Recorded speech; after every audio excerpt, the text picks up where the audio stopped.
It's the compulsory zakat deductions on bank accounts. Very little voluntary donations are given to the government's program. In the fiscal year 2011, the Zakat and Usher Ministry spent rupees 69 million on advertising in violation of the Zakat and Usher ordinance. And in the same year, the same ministry spent another 286 million rupees on administrative expenses of Zakat committees that were not actually functional. Furthermore, a report shows that 14% of Zakat committee members are corrupt, 13% distributed the funds collected for Zakat to their friends and acquaintances, and 10% of the disbursements recorded were more than the money that was actually disbursed. So, and furthermore, beneficiaries have complained of infrequent payments, bureaucratic red tape, extortion, bribery, and with an active and independent media presence in Pakistan, these kind of scandals really do reach the public. And so you would not be surprised to hear that collection of zakat by the government does not exceed 0.3% of GDP in Pakistan, whereas the reports suggest that the amount could be increased to at least 3%, which is 10 times as much if the changes were made to improve governance in the collection process.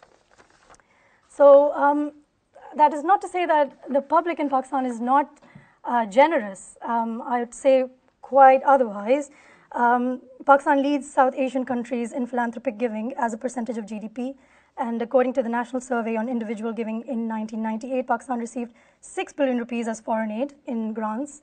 And we hear about developed countries mourning how much aid they give to us, but contrast that with the monetary donations from Pakistanis themselves, which were 30 billion rupees, 5 times as much as was received in grants from other nations. And the aggregate individual giving by Pakistanis for that year was 70.5 billion rupees. So there's a stark contrast, and really you can appreciate how much is given by Pakistanis to their own people. So really the problem is, where's all that money going? Maybe it's not being spent in an effective way to make those kind of changes that would show us real difference on ground. There are other reasons why the public prefers these private channels of charity, and some of them could be are that the government, some religious sects believe that the government is not authorized to collect zakat, and there's in case of donations to organizations run or patronized by prominent figures, it might be the fanfare or the personal achievements or the personal integrity of that patron that motivates others to trust him and to invest in his organization, in his charitable organization. Furthermore, the media is very critical of the government, but its portrayal of these private or charity organizations is much more favorable, and that also affects the public perception of public versus private channels for zakat. So here you can see this is, I don't know, some of you might be familiar with the man in the picture, Imran Khan. He was a famous cricketer and he's now a politician, and he started this Shaukat Khanum Memorial Hospital for poor cancer patients. And he's one of those few people who, rather his organization is one of the few which publishes audited financial statements for the public.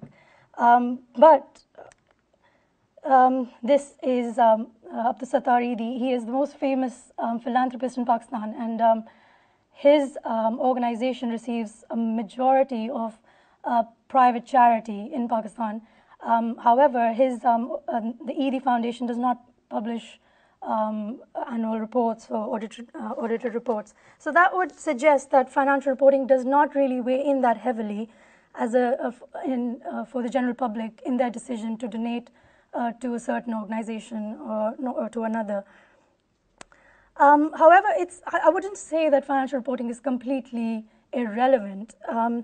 And I'll say this, as a report by Acca Development Network estimated in 1998, 65% of all monetary giving by Pakistanis, of which 2/3 was zakat, went directly to individuals. So it didn't go through any public sector organization or private organization, and that suggests that actually the public doesn't really trust any of those organizations and rather prefers to disburse their charities through personal contacts. So I would there is really scope that enhanced transparency through financial reporting improvements may actually lead to the public placing more trust in organizations to better steward their zakat funds, and for other public sector organizations as well that might be relevant.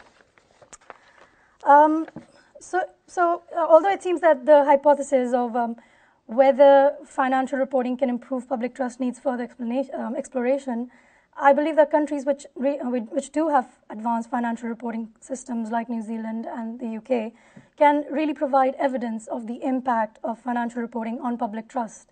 And this would be really helpful in building the case for political buy-in to support investment in public financial reporting improvement initiatives in resource-strapped countries like Pakistan. So if financial reporting improvements do not directly currently affect public trust, does this mean that developing countries should just abandon improvement projects in this area and focus on the many other developmental issues that we're facing? I think not, because although reporting may not directly impact public perception at the moment, it does contribute to overall governance and it enables growth, which in the long term, through the cycle, as you can see, would result in better governance, and better governance through visible improvements in public service will hopefully build public trust in its public organizations in Pakistan. And I feel that accountants and auditors can really play a very key role in this process. Through, they can improve governance through proper controls on financial processes, accountability through checks and balances, and independent audits, and transparency through reporting and disclosure. So strengthening the public financial management processes in Pakistan really will eventually lead to better public trust. But that is something we're looking at in the long term, and we can't say that it will really show up immediately as improved public perception.